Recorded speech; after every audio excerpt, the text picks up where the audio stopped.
Alright, things should be working now. Nothing, welcome. Happy to see you here.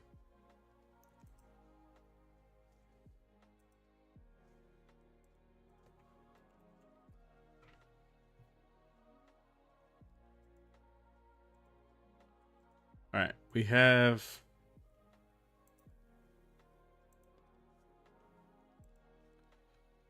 pretty good.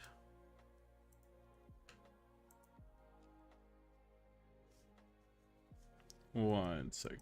Okay. Pretty good news because Incarnate gave me beta access to their like 2.0 version. And so there is a surprising amount of new features. Let this load on the side. How you doing? Nothing. How was your day?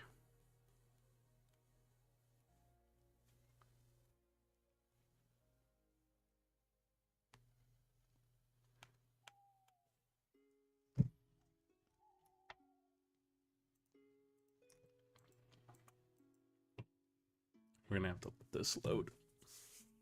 All right.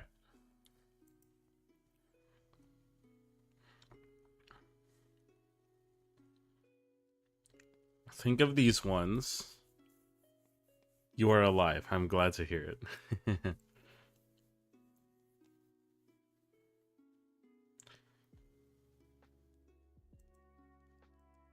Okay, think of these ones. The Warden is next. You should run a campaign on the world you're building. I think it would be super fun.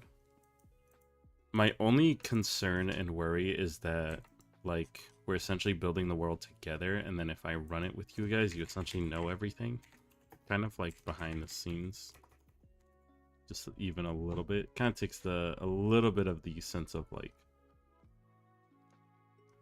wonder and mystery. Now,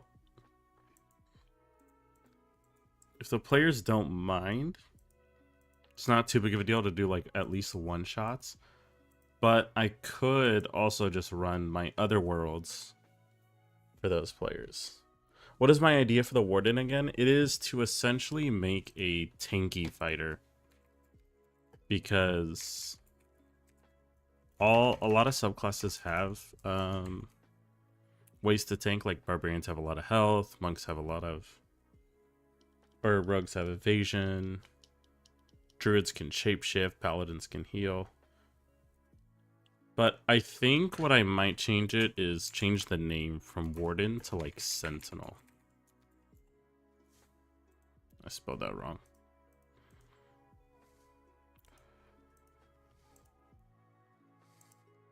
What is the exact definition of Sentinel? Let's find out.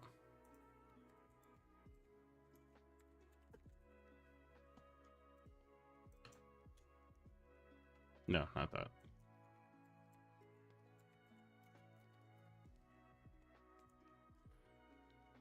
Yeah, I think Sentinel is a more appropriate name. Vanguard? Ooh. How you doing, Keith? Welcome back. Fighters have second wind. They do, but it's a little overwhelming. So the thing is that druids are able to wild shape pretty consistently to stay tanky, because if they drop to 0 while they're wild shaped, they go back to their normal form, and if they have a wild shape, they just go back and get that health back.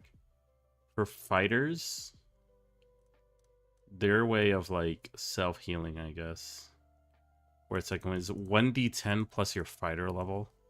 So at max, I guess you can heal for like 30, but a paladin's lay on hands and also just their cure wounds spells and all that in general kind of just out sustains it pretty well.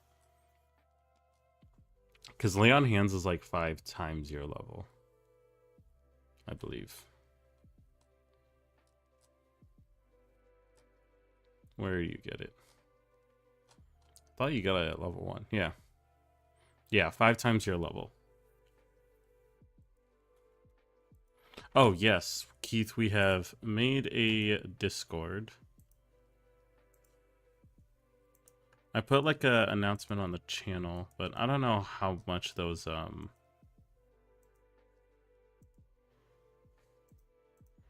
actually show up to people. I'll post it in the chat right now.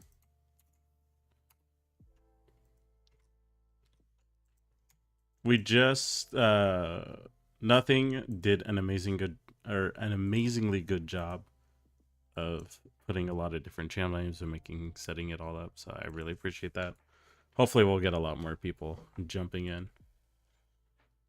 Actually build our community. Sentinel and Vanguard both sound really good.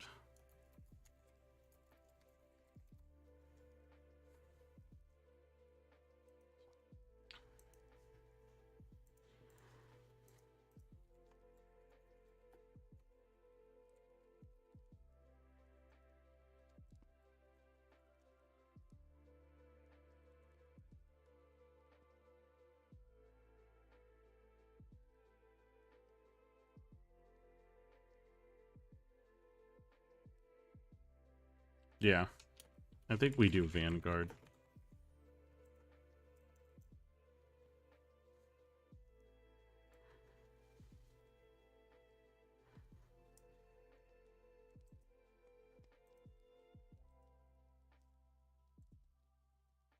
You did pretty well. Don't say you didn't. You did a good job. Okay. So we have so I know the new features for this at least. They brought a lot of the sci-fi bundle or the new sci-fi stuff. So every now and then this website comes out with like essentially expansions of like new assets. So it's really cool to see the new ones. But they made these mines over here, which are very spacey, obviously. But when I saw these, I immediately thought about how we could use them. Mainly because, let's see which one I want to use. Mainly over here, we were talking about essentially nodes. So if we theoretically place this, and then we change the color to like red.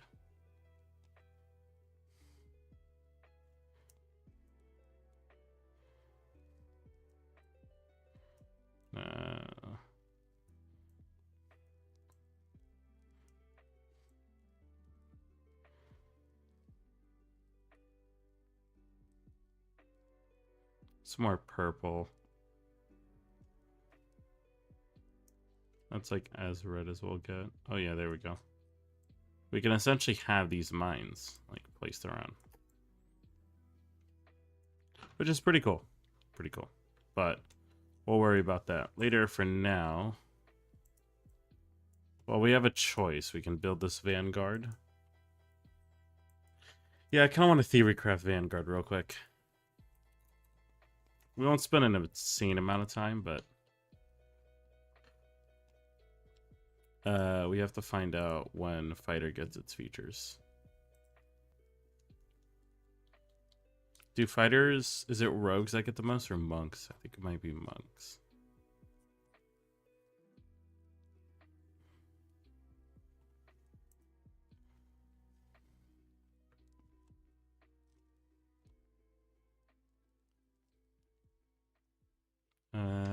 Okay. 3rd, 7th, 10th, 15th, and 18th. Wow. 3rd, 7th, 10th, 15th, and 18th. That's a lot of features. But it allows us to be a little more flexible with things. Like, we don't have to make everything be as meat to the bone. So we can kind of play around with some small buffs. Thank you, Keith. Thank you. Appreciate it. Yeah, it's good to confirm. Okay, so the idea of Vanguard is we're trying to make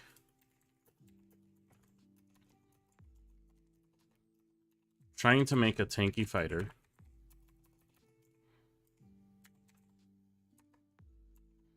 one that is going to use armor, use a shield,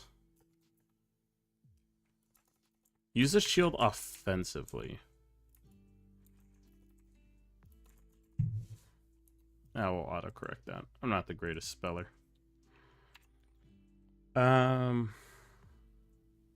What are other ideas we have? Possibly provide cover to allies behind them. That could be kind of cool.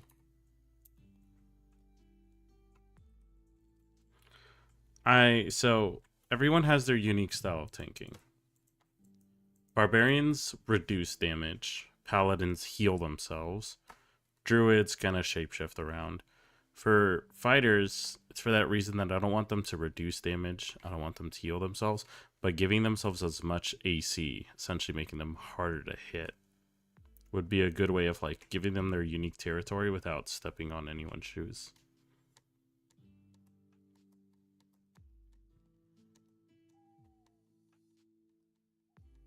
Can you use the shield proactively? What do you mean by that? Do you mean like a reaction? Because I have it here offensively, so what I'm assuming is that you can... I'm already thinking about the idea of like shield bashing people.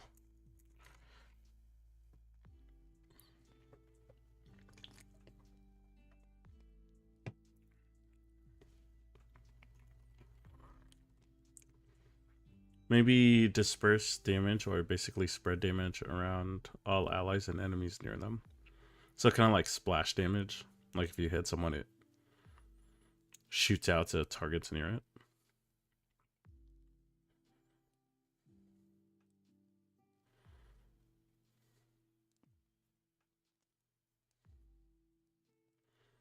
it. The only part that's hard with fighters is you want to stay away from magic, usually, as much as possible. Because, like, if we were to throw magic in it, I could think of a lot more options.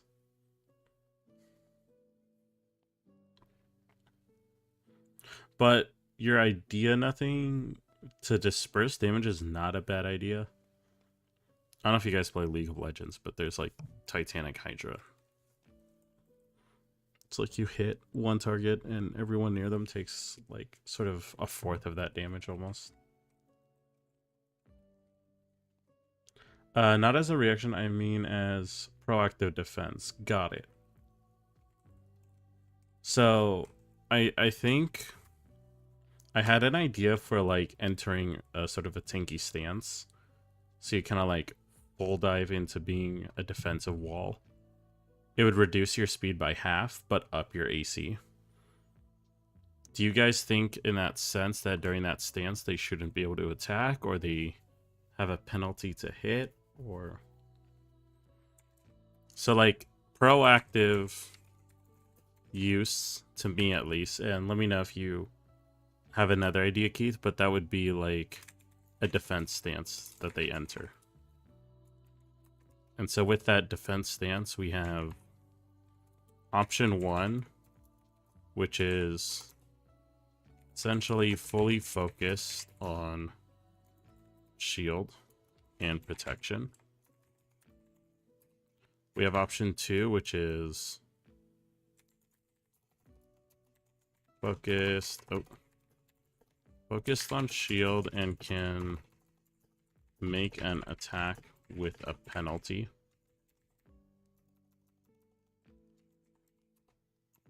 And then option 3 is defense buff and can attack normally.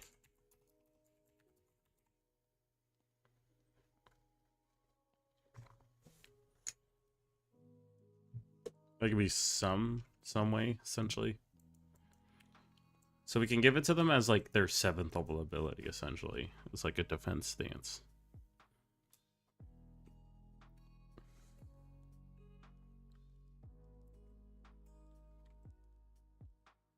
Dispersing damage doesn't make me think of the Final Fantasy 13 ability Fringe Ward, even though that was essentially the magic we're trying to avoid. I have not played. Hold up, I'm about to sneeze, guys. I'm sorry. No, I think I'm good. Alright, no sneeze. Let's think. Here, let me try to see what that is. Fringe board.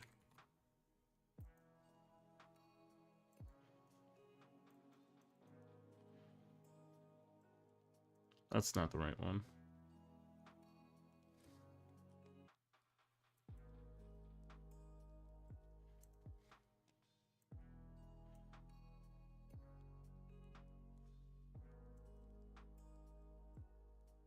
That's counter. What?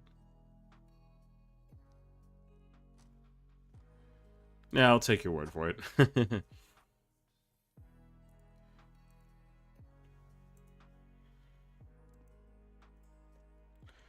So we can still make like the idea of people around them taking damage still like a physical thing.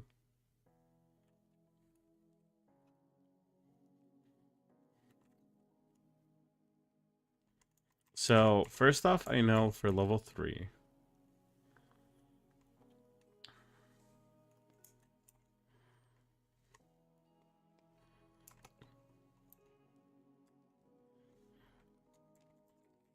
Stalwart defense. First of all, let's move this a little over here for now.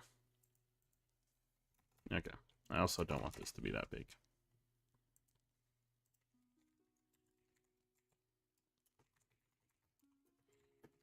Gain +1 additional.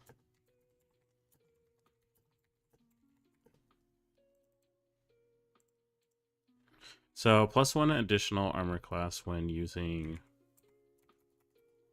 equipping full plate.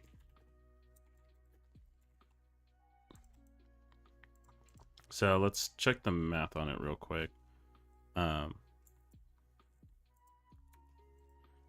Okay, so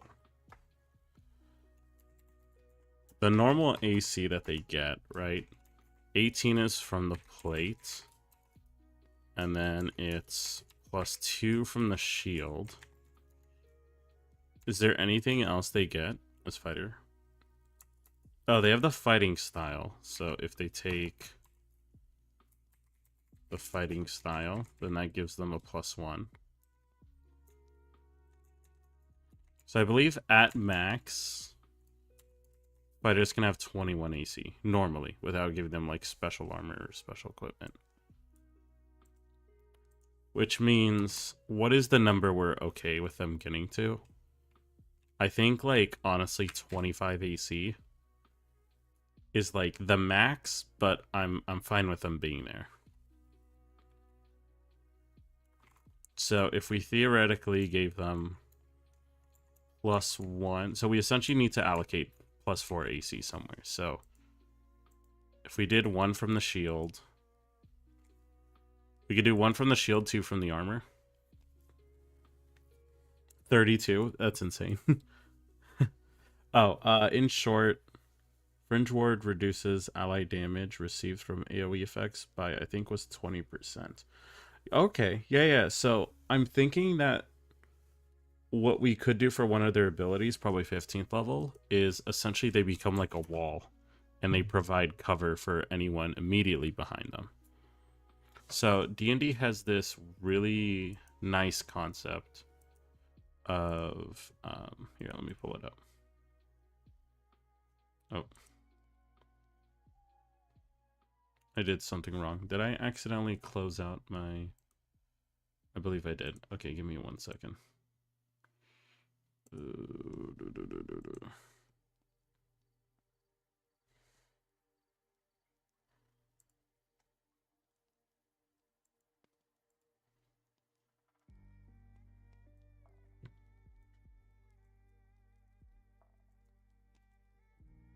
There we go. Okay, sorry. Ugh. A little bit of technical difficulties. Okay, so what was I getting? Oh, yeah. 5e cover. So...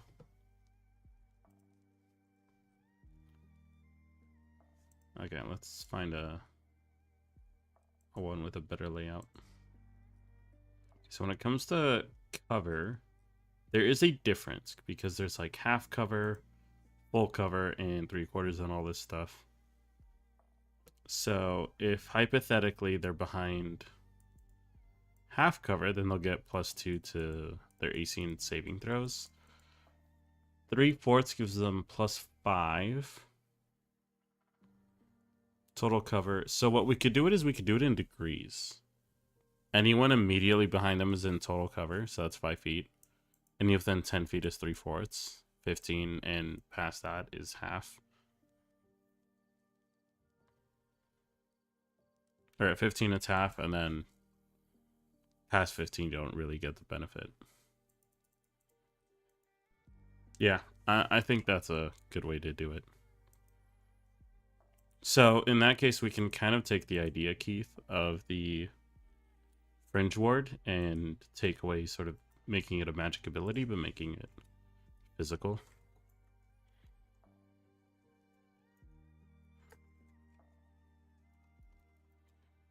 So we'll just title this one for now Immovable Object. Make the fonts a little smaller. Instead of 36, let's do like 28.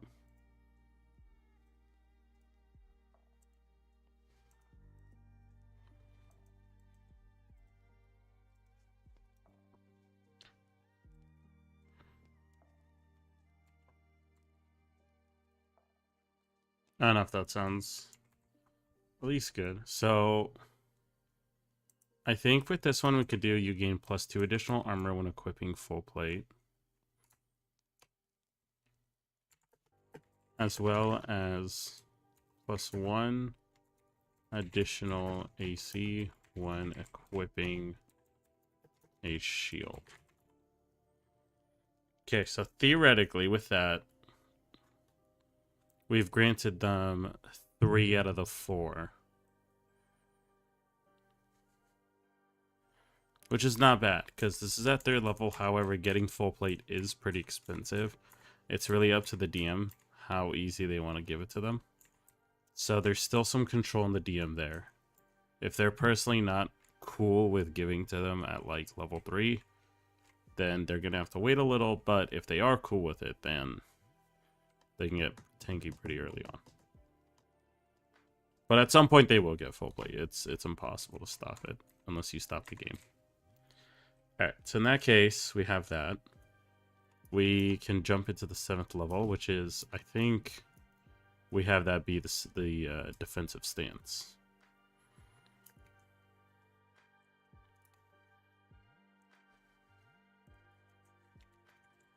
Defensive stance.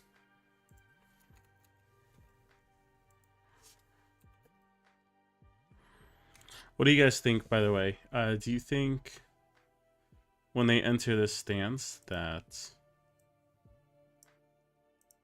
Which option? Option 1, 2, or 3? Oh, whoops.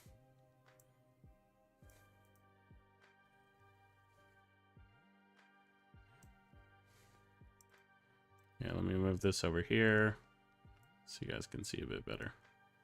There we go.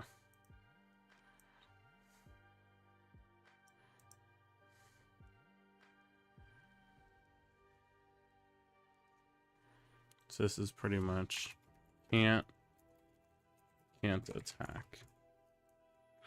What about a feature that gives an incentive to wear heavier armors, the +2 bonus for any heavy type, or reduced +1 bonus for medium type? That is what the full plate is. Full plate is heavy, essentially the heaviest armor you can get. Sadly, D&D doesn't really jump on armor types too much. A lot of people have to make their own like homebrew armor, but as you can see, this is the armor. So when it comes to heavy armor, it kind of maxes out at plate right here, and you can see the AC value that it gives. So it's 14, 16, 18 is the highest.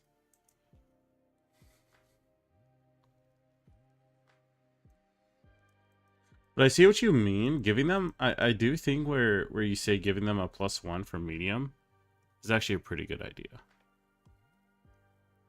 Because a lot of people usually can start with either chain or half plate, so we can give it to them. The only thing we have to consider, though, is that half plate does allow you to add your dex, which might be a problem. Theoretically, let's say it's max 2, so you can go to 17 plus 1, 18, so you would hit the benefit. Yeah, no, honestly, that's okay. Because someone could do half plate and pretty much be at the value of plate, but they do it by being this subclass.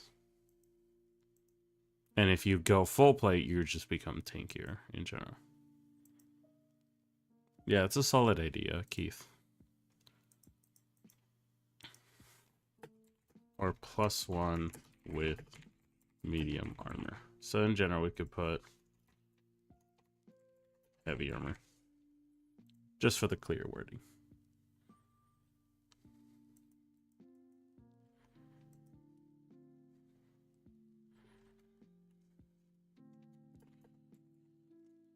As a bonus action.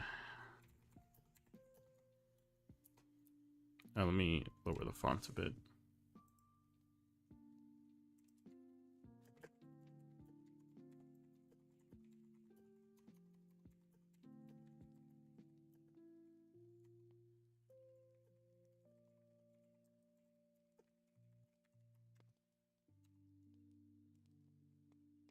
So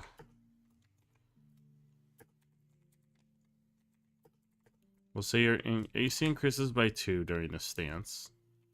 You're getting very, very tanky. Should we increase their health?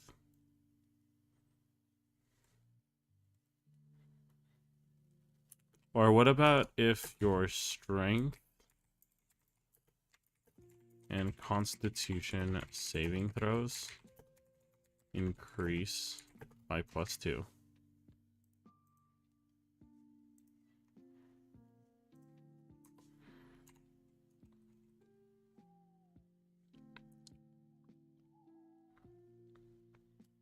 I'm not sure what else to put. I know the debuffs that I want to put. Your movement speed is reduced by half. You gain disadvantage on perception and investigation checks.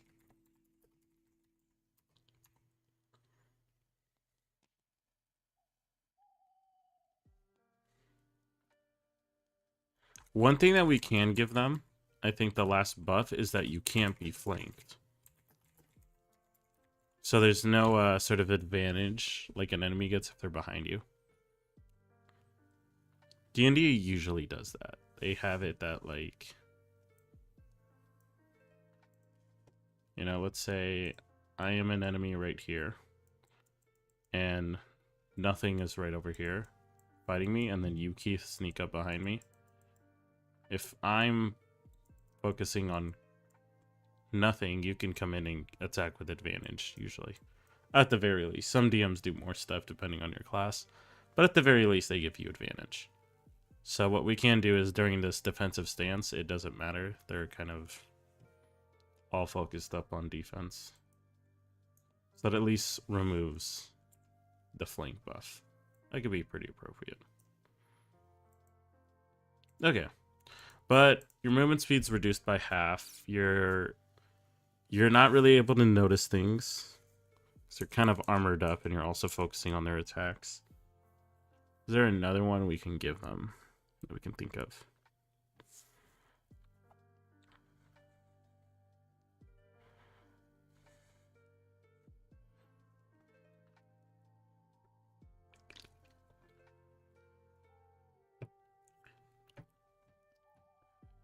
I think that's about it for now.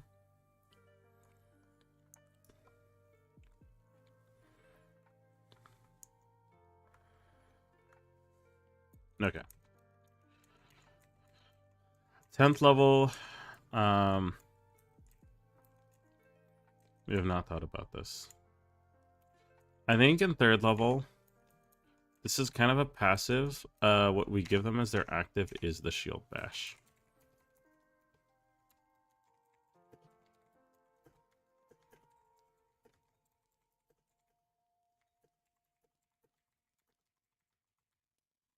Let's just lower the font.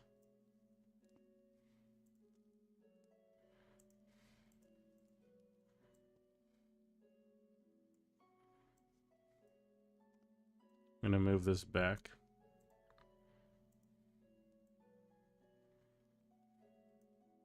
There we go.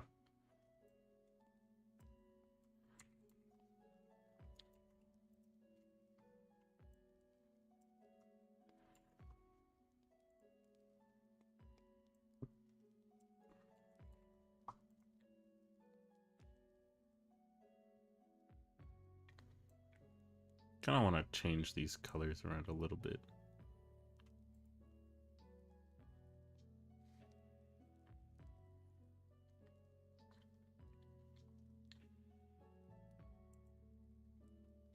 No, never mind.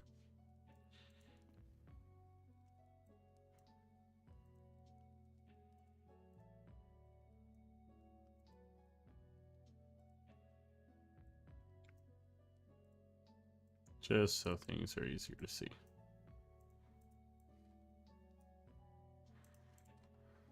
Okay. Reaction to automatically dodge an attack once every short rest. And plus 2 times at level 15. Not a bad one. It'll definitely be a parry instead of a dodge.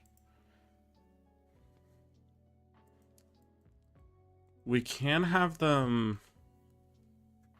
Well, so like rogues are able to do like uncanny dodge, I believe, so they can like reduce it by half automatically.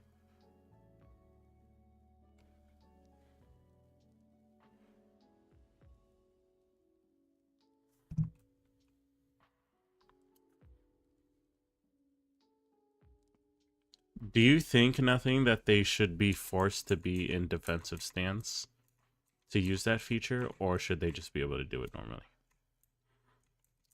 I think I'm more on the side of letting them just do it whenever. So we can call this...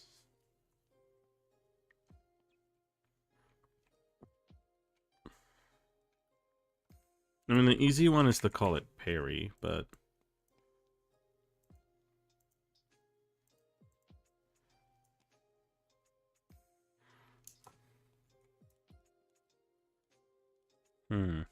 Can't really think of a name. For now, we'll call it parry.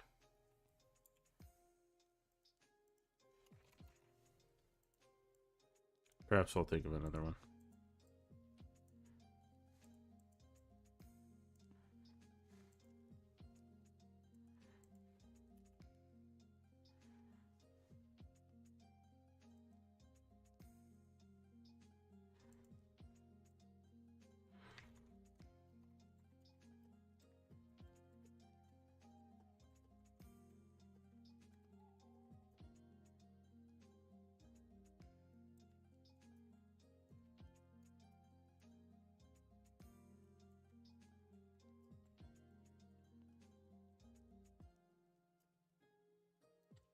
I could just put... I mean, in my mind, when I say melee attack, that specifies all melee attacks, but I don't know if someone's going to be like, well, spell melee attack's different. So you can parry any kind of melee attack. Probably without defense. Yeah, I agree. That way, that if they don't, or if they're unable to get into defensive stance, at least they have something.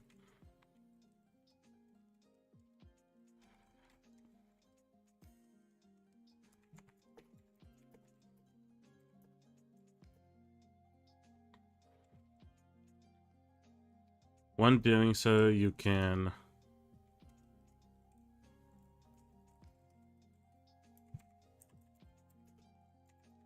one attack. However, you must use the reaction before the damage.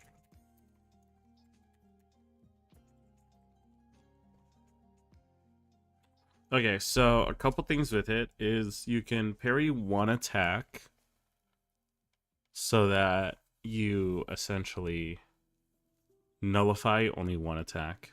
So if they throw like 3 at you, they could still hit you with 2. And then it's that you can say that you're going to parry after they hit, but not before they roll damage.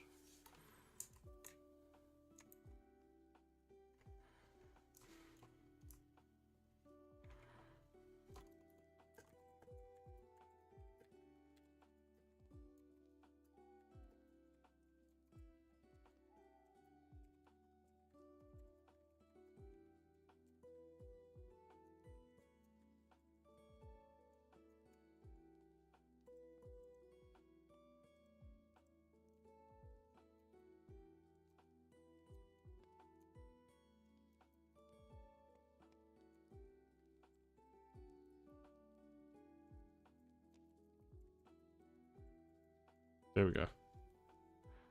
Okay, so in that case, they can nullify an attack and then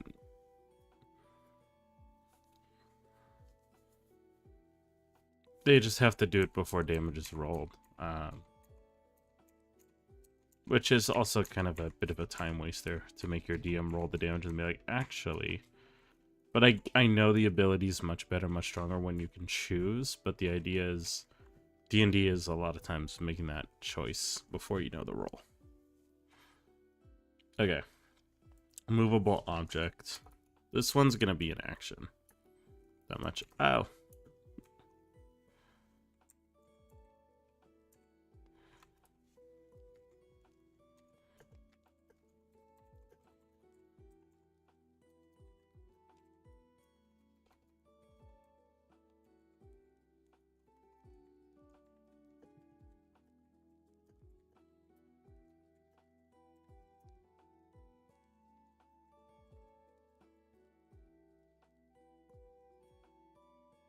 I think one thing actually that I thought about is after using parry, you have +1 additional AC until the end of your next turn. Just a little nice little buff. To aid the class in being proactive, what about having the shield bash or bash use? Bestow the shield AC bonus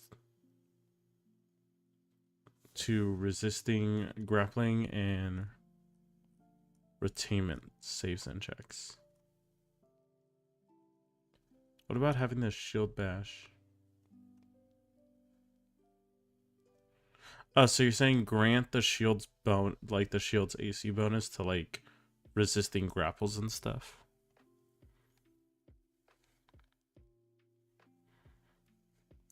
I totally skipped over shield bash, by the way, I forgot. So one thing I know is as a bonus action or as one of your attacks, you may bash the target, dealing 1d8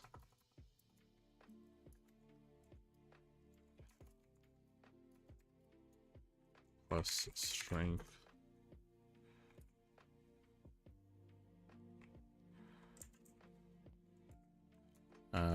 Bludgeoning. I knew I spelled it wrong. I was like, bludgeoning damage. That's the easy baseline.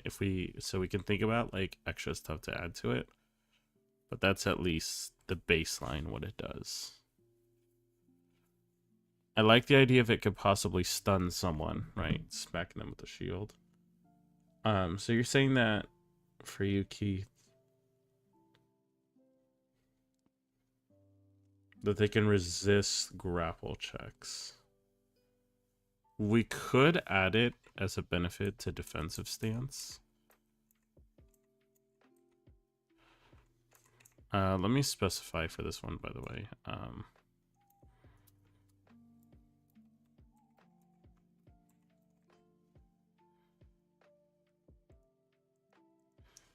Once per long rest as a bonus action. There we go. To encourage AC boosting in the subclass, make the 18th level smash attack using its AC as its attack bonus. Oh! And dealing AC D2 damage once per fight. Do you mean divided by 2 for D2? Or do you mean double 2? like ×2.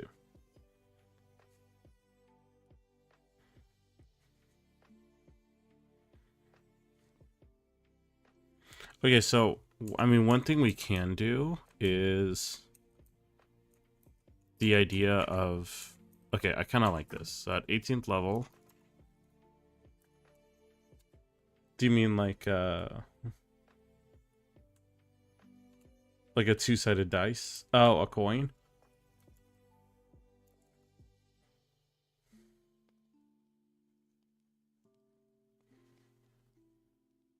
So is it meant to be multiplied? Like it's either AC damage to them or AC doubled, and you're rolling to see which one?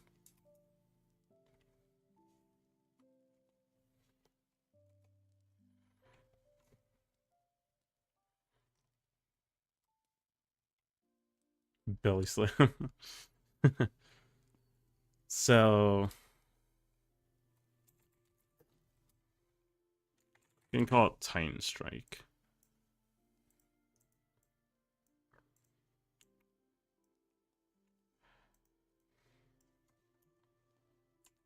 Oh, whoops. I accidentally linked the Discord.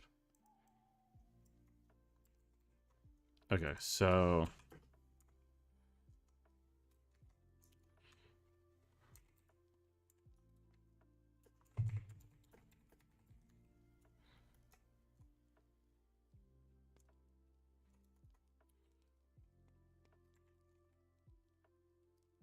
do we want to do it once per long rest, once per short rest, or like 3 times per long rest?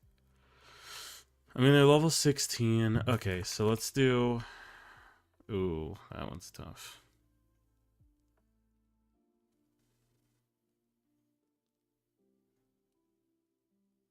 AC amount of D2 damage. Got it. So you're saying like their AC is 21. It's like 21 D2s.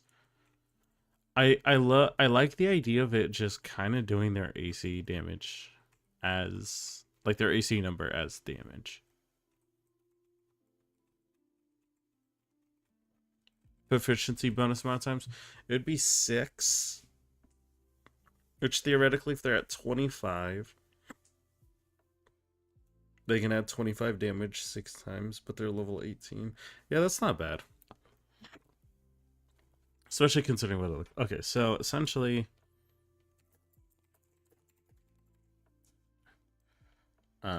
fonts needs to go down to 24. Times equal to your proficiency bonus.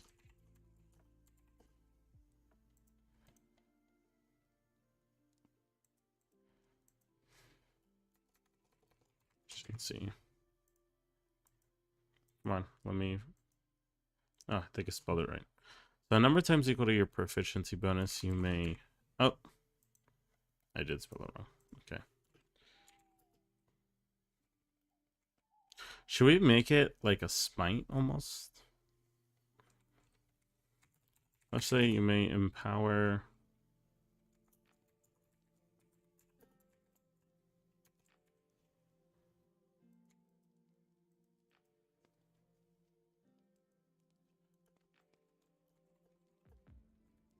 additional damage equal to your AC score.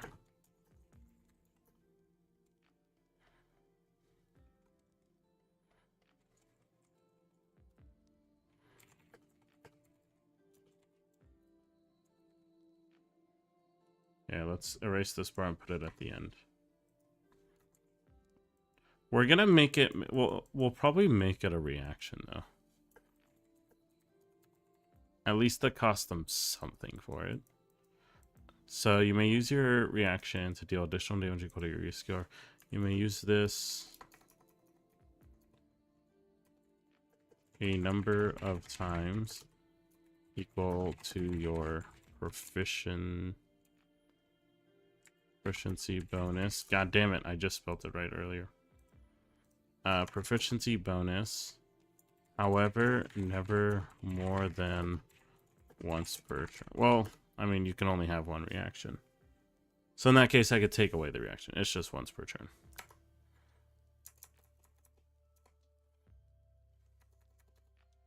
Main power is successful melee attack to deal damage equal to your AC score. Okay, that should work. Just put it as you could belly flop onto your opponent's mid-fight. It's possible. I'm not against it. You could argue that your body's the weapon. You're making a melee weapon. Okay, so...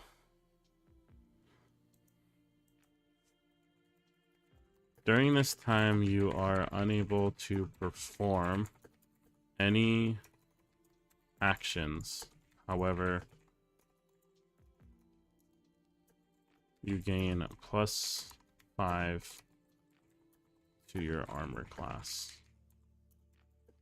In addition, any allies... and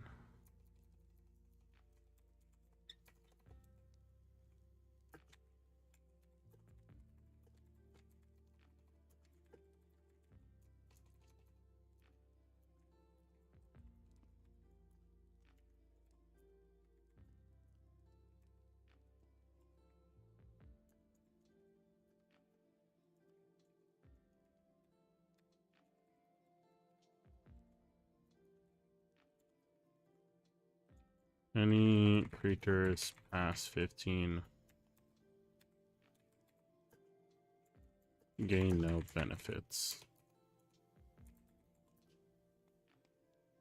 Become the Snorlax. Okay, so the idea of this for immovable object is you essentially plant yourself and essentially hold your shield out for everyone to take cover. So you're not going to be allowed to do any actions. You can't attack, you can't move or anything.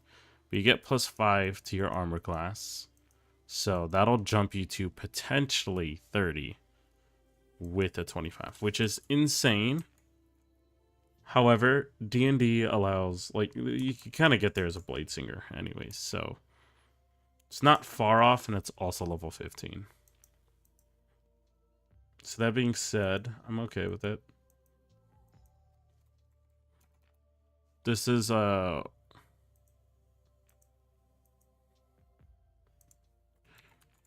once use this feature, you must take a long rest before using it again.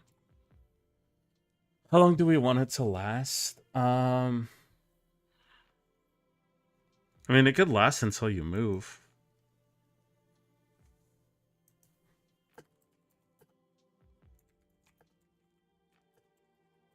So you move or take any other action.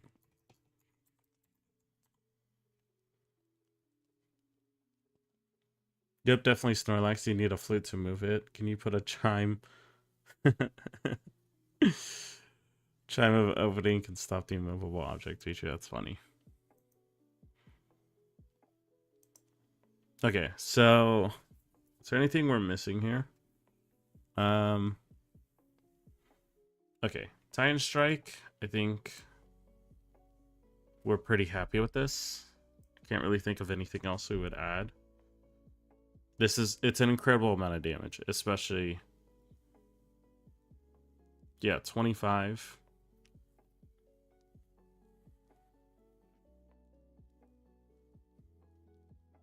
Yeah, I think I'm fine with that. Immovable object, I'm pretty fine with. Parry, this is pretty good to nullify an attack.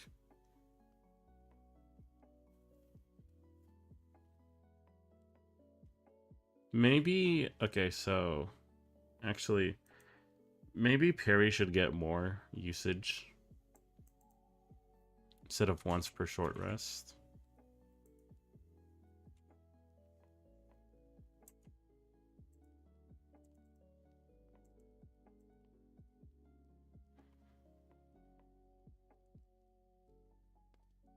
We get an amazing Snorlax Enemy Vanguard. It's really a Snorlax in disguise.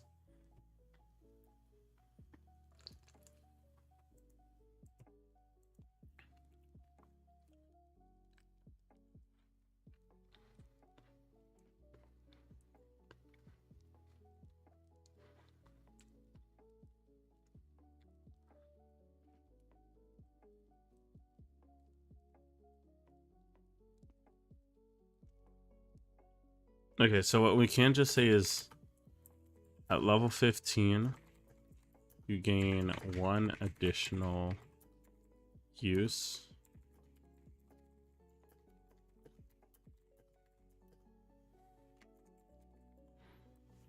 Okay, so at 20, you're up to 3, and at 15, that's when you get 1 more.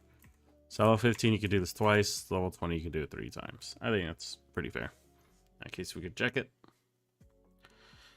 Defensive stance is once per long rest. As a bonus action, you focus on defense and get the following benefits. Your AC increases by 2. Your strength and con saving throws increase by 2. Can't be flanked or movement speed. Okay, so let's theory craft the AC buffs now to make sure we didn't go off the walls. So if I was to grab my little pen, theoretically, okay, base D&D, and then we'll put the bonuses. 18 plus 2 plus 1 gives us 21. We already said theoretically if they have the armor, it's going to put them to 20 with the plus 2 for heavy armor. And then the shield is going to give them plus 3 instead. They still have the plus 1 from their fighting style, assuming they take it. But we're going for max potential here. So just off of not doing anything, they're at 24 AC. Now, if they're at 24 AC and they decide to do defensive stance, they get 2 more AC. So they're at 26. If they're at 26 AC and they decide to parry, they get 1 more AC. So they're at 27 AC. Now, if they decide with all of that they want to enter immovable object and not be able to do anything else, then that's going to give them a plus 5. To which they're at 32 AC, which, oh my god. Wait. Didn't nothing at the beginning of all of this say 32 for the target AC? Did we just accidentally get to 32? Oh my god, you did. I see it.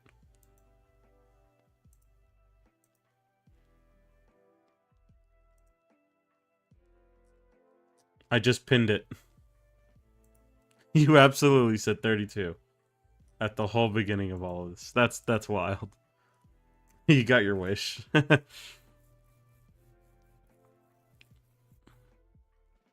This might be a little crazy. I'm gonna ask my other friend who DMs what he thinks about this. But personally, for me, I don't know if I really would red tape it too hard.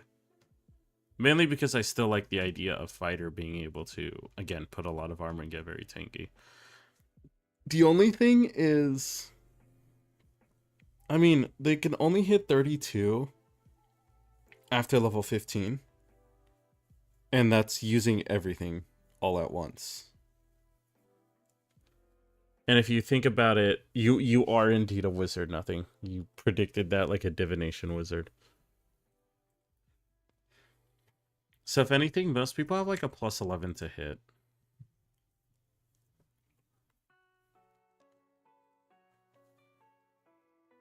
However, that would make it impossible for a normal attack if they're at 32. They would have to have other modifiers. When in doubt, time to kill the Titan with saving throws. Yeah, exactly. Well, here's the thing, though. They only hit 32 for, like, 1 turn. Potentially, if they do it. So that's why I'm fine with it, is, like, if they were 32 for, like, 6 turns, that's crazy. But if it's like, hey, for 1 turn, you absolutely pretty much cannot hit this guy unless you crit him or throw a spell, that's balanced enough for me, in my opinion. I wouldn't mind it. There.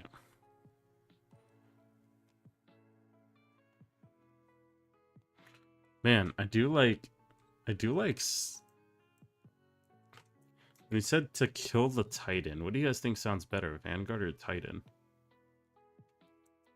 Titan could be a cool name for the subclass too.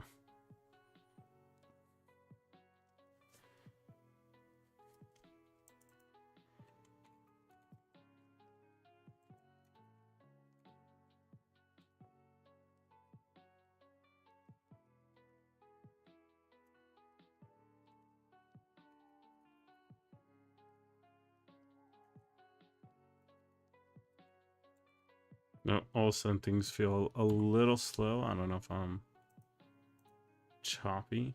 No, I'm good.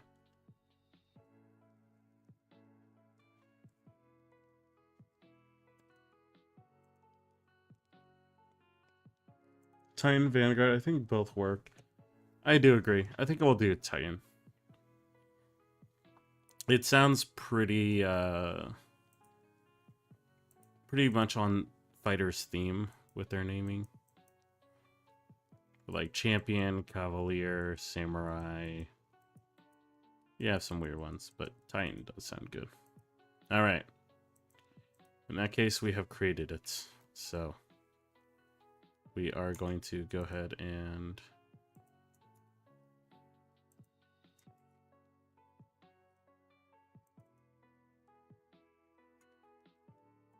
is it not going to copy all of this? I think I have to select the box itself. There we go. Go to our completed subclasses. And another one joins the family. All right. With that, we have 1, 2, 3, 4, 5. We've made 5.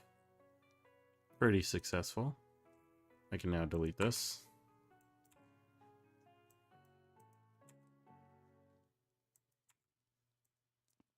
And delete that.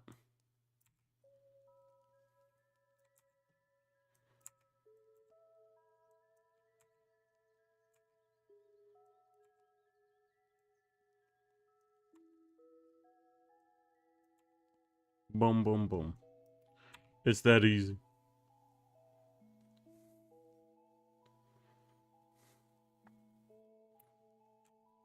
All right. Did we finish Smuggler? I think we wanted to review it before we did it.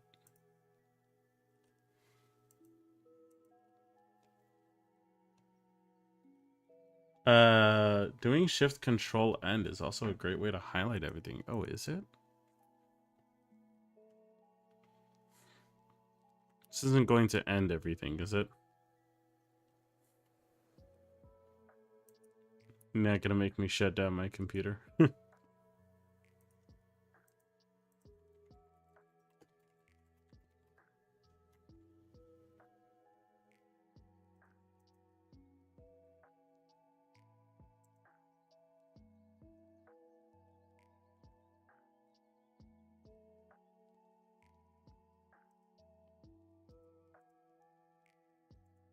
Nah, let's try it out. I am a gambler after all. It's all gone. Where did it go, though?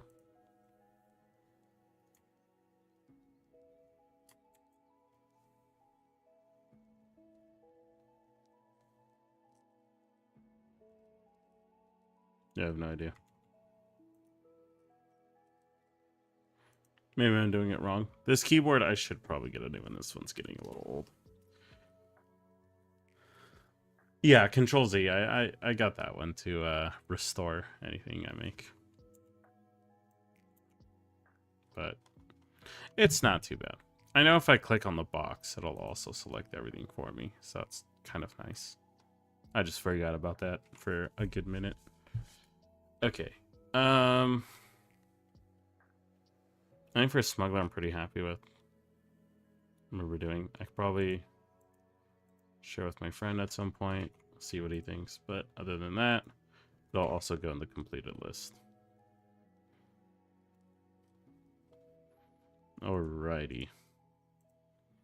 Alright, with that, I like the idea of creating one, not really creating more than one for a stream. Thing is, we do have this to come back to at some point. Now, I did want to place these stones around. The only issue is can't control every color on an asset, and so like if I want to make it red, I also kind of have to make it blue here for like the stone. Which is a little frustrating. Oh wait, maybe. Maybe not. Could kind of maybe do that.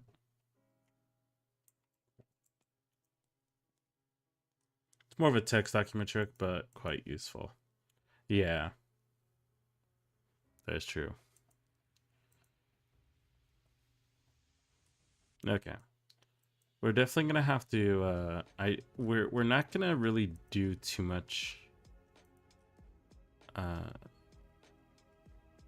anymore. We got about 10 minutes left before I will unfortunately have to go to sleep. But I did want to ask you guys, do you like the idea of eventually watching any kind of videos on YouTube of other people that have talked about DMing?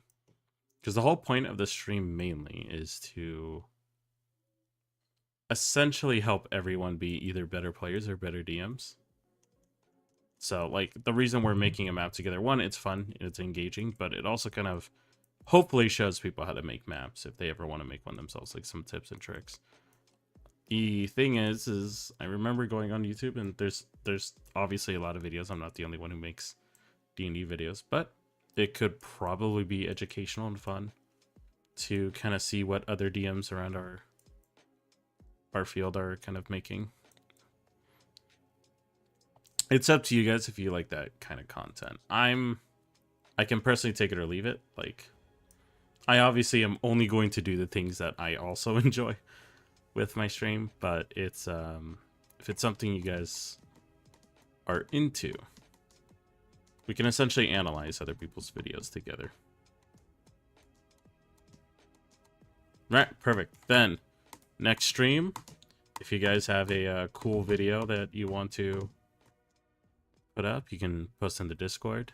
Other than that, if you have homebrew classes, you can also put that in the Discord, and hopefully we'll get more people. I wanted to make a video dedicated to talking about it, so I'll probably make that video tomorrow because I'm working on the other one, which hopefully goes up tomorrow. So might be 2 videos. With that though, gonna go ahead and work on this map next time. I hope you guys enjoyed creating the tight end with me and had a good time overall. Hope your night's going well, or day, depending on where you are. I know some of you are out overseas. With that being said, everybody have a great night. Take care of yourselves. Grab yourself a nice cup of coffee, and I'll see you next time. Take it easy.